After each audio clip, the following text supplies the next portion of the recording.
ఈరోజు అంబటి రాంబాబు గారిని పరామర్శించి ఆయనకి జరిగినటువంటి అన్యాయం ఆయన మీదే కాకుండా వ్యక్తిగతంగా ఆయన కుటుంబ సభ్యుల మీద, ఆడపిల్లల మీద, ఇంటి మీద, ఆఫీస్ మీద దాడి చేయటం, పైగా ఆ దాడి చేసినటువంటి వ్యక్తుల్ని వదిలేసి ఆయన కనుక ప్రాంతంలో ఉంటే ఆయనకే ప్రాణానికి ఇబ్బంది ఉంటుందని చెప్పి పోలీసు మా వల్ల కాదు కాబట్టి ఆయన జైల్లో పెట్టమని చెప్పి కోర్టులో కేసులు పెట్టి ఆయన జైలుకి పంపించినటువంటి పరిస్థితి. ఈరోజు ఈ రాష్ట్రంలో వైఎస్ రాజశేఖర రెడ్డి గారితో పాటు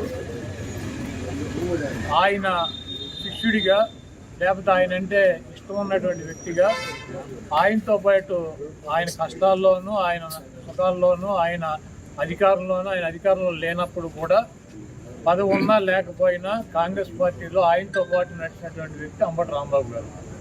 ఆయన మరణం తర్వాత ఆ కాంగ్రెస్ పార్టీని వదిలేసి జగన్మోహన్ రెడ్డి గారు బయటకు వస్తే, జగన్మోహన్ రెడ్డి గారు అడుగు బయటకు వేస్తే ఆయన అడుగుతో పాటు ఇంకో అడుగు పడిందంటే అది అంబటి రాంబాబు గారు. ఎన్ని కష్టాలు వచ్చినా, ఎన్ని ఇబ్బందులు వచ్చినా జగన్మోహన్ రెడ్డి గారికి అండగా ఉంటూ ఆయన తరఫున ఆయన చెప్పాల్సినటువంటి వాయిస్ని ఆయన ద్వారా ఆయన తీసుకున్నటువంటి ప్రతి నిర్ణయాన్ని ప్రజలకి చెప్పేటువంటి వ్యక్తుల్లో అంబటి రాంబాబు గారు, ఆ వైఎస్ఆర్ కాంగ్రెస్ పార్టీ స్థాపించినటువంటి వ్యక్తుల్లో ఆ 10 మందిలో అంబటి రాంబాబు గారు ఒకడు. ఆయన ఎప్పుడు కూడా ఒక వ్యక్తిని దూషించటమో, లేకపోతే ఒక వ్యక్తిని కించపరిచి మాట్లాడటమో, లేకపోతే ఒక వ్యక్తిని బూతులు తిట్టినటువంటి సంఘటనలు మనం చూడాలి. చాలా మర్యాదగా, చాలా పద్ధతిగా వారు వీరు అంటారు, గౌరవించేటువంటి భాషలోనే ఆయన మాట్లాడతారు. ఆయనకి ట్రాప్లోకి లాగాలని చెప్పి ఒక నీచమైనటువంటి బ్యానర్ జగన్మోహన్ రెడ్డి గారి మీద కట్టి తిరుమల లడ్డూ గురించి ఆయన గుడికి వెళ్ళి ఆ బ్యానర్ తీయమని చెప్పి ఆ బ్యానర్ దగ్గర ఆగి ఆ ముందు రోజు మాట్లాడితే ఆయన వచ్చేదారిలో కర్రలు పట్టుకుని కొంతమంది చిల్లర మూకని పెట్టుకుని అంబటి రాంబాబు గారిని అమ్మనా బూతులు తిట్టిస్తే ఆయన ఆవేశంతో వీళ్ళందరూ ఎందుకు ఆయనే రమ్మని చెప్పి చంద్రబాబు నాయుడు గురించి మాట్లాడిన మాట వాస్తవం. అయితే ఇంటికి వచ్చి రియలైజ్ అయ్యి ఆయన ఏం చెప్పాడు, నేను ఆవేశంలో తప్పుగా మాట్లాడి ఉండాల్సింది కాదు, కాకపోతే ఆవేశంలో మాట్లాడాను కాబట్టి ఆ మాటలు వెనక్కి తీసుకుంటున్నాను అని చెప్పి అపాలజీ చెప్పాడు. అయినా కూడా ఏదో అంబటి రాంబాబు గారి ఇంటి మీద దాడి చేస్తే ఈ రాష్ట్రం ఉన్నటువంటి వైఎస్ఆర్ కాంగ్రెస్ పార్టీ మొత్తం తీసేస్తారనుకున్నారా? జగన్మోహన్ రెడ్డి గారు ఎట్టి పరిస్థితిలో తీడు. ఏ కార్యకర్త కూడా వెనక్కి తగ్గేటువంటి పరిస్థితి లేదు.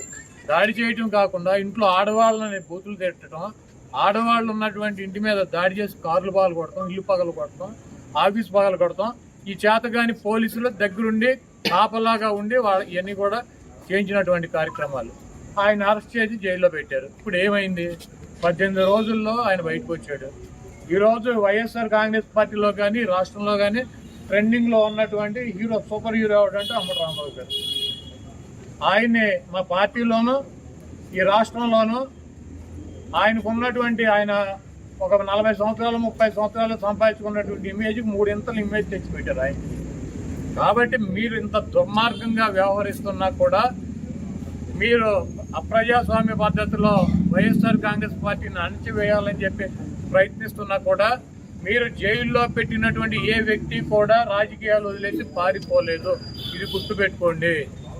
ఏ వ్యక్తి కూడా తగ్గేటువంటి పరిస్థితి లేదని చెప్పి ఇంకా బలంగా జగన్మోహన్ రెడ్డి గారికి మద్దతుగా మిమ్మల్ని ఎండగట్టేటువంటి కార్యక్రమాలు తీసుకుంటున్నారు. మీ ఎర్ర బుక్కులకి, మీ పసుపు బుక్కులకి ఇక్కడ భయపడేవాడు ఎవడో లేడన్నది గుర్తుపెట్టుకోవాలి. నిన్న లోకేష్ చెబుతున్నాడు, జగన్మోహన్ రెడ్డి గారి పేరు రాశారా అని అడిగితే, జగన్మోహన్ రెడ్డి గారి పేరు ఉందో లేదో మీ త్వరలో తెలుస్తుంది. మీ మామయ్య బాలకృష్ణ గారి డైలాగ్ ఒకటి ఉంటుంది, నాకు నువ్వు ఎదురు వచ్చినా నీకే ప్రమాదం, నేను ఎదురు వచ్చినా నీకే ప్రమాదం. అలాగే ఆ బుక్లో నువ్వు లోకేష్, నువ్వు జగన్మోహన్ రెడ్డి పేరు రాసినా నీకే ప్రమాదం, లేకపోతే జగన్మోహన్ రెడ్డి గారు ఏమైనా బుక్లో నీ పేరు రాసినా నీకే ప్రమాదం. కాబట్టి జగన్మోహన్ రెడ్డి గారిని తక్కువ చేసో, జగన్మోహన్ రెడ్డి గారిని భయపెట్టో, జగన్మోహన్ రెడ్డి గారిని నైతికంగానో లేకపోతే అబద్ధాలు చెప్పో దెబ్బతీయాలన్నటువంటి మీ కుట్రలు శాశ్వతంగా ఫలించవు. ఏదైనా ఒక ఎన్నికల్లో ఫలిస్తాయి. అదేవిధంగా అంబటి రాంబాబు గారు లాంటి స్వచ్ఛమైనటువంటి, నిఖార్స్ అయినటువంటి వైఎస్ఆర్ కాంగ్రెస్ పార్టీకి, జగన్మోహన్ రెడ్డి గారి కుటుంబానికి అండగా ఉన్నటువంటి వ్యక్తుల్ని మీరు ఇబ్బంది పెట్టడం వలన భవిష్యత్తులో దెబ్బకు దెబ్బ మీరు కూడా ఇటువంటి ఇబ్బందులను ఫేస్ చేయాల్సినటువంటి పరిస్థితి తప్పకుండా ఉంటుంది. వాటన్నిటినీ తట్టుకొని నిలబడగలమన్నటువంటి శక్తి సామర్థ్యాలు కనుక మీకు ఉన్నాయంటే రండి, దమ్ముగా వచ్చి మమ్మల్ని ఏం చేయాలనుకుంటున్నారో రాంబాబు గారినో నన్ను లేకపోతే మాట్లాడే వాళ్ళని ఏం చేయాలనుకున్నారో చెయ్యండి. అయితే పక్కాగా ఒకటి అయితే చెబుతున్నాను, జగన్మోహన్ రెడ్డి గారు ఇక్కడ ఉన్నది మీ పిరికి చేష్టలకి, మీ బుడత ఊపులకి బెదిరేటువంటి ప్రసక్తి ఉండదు.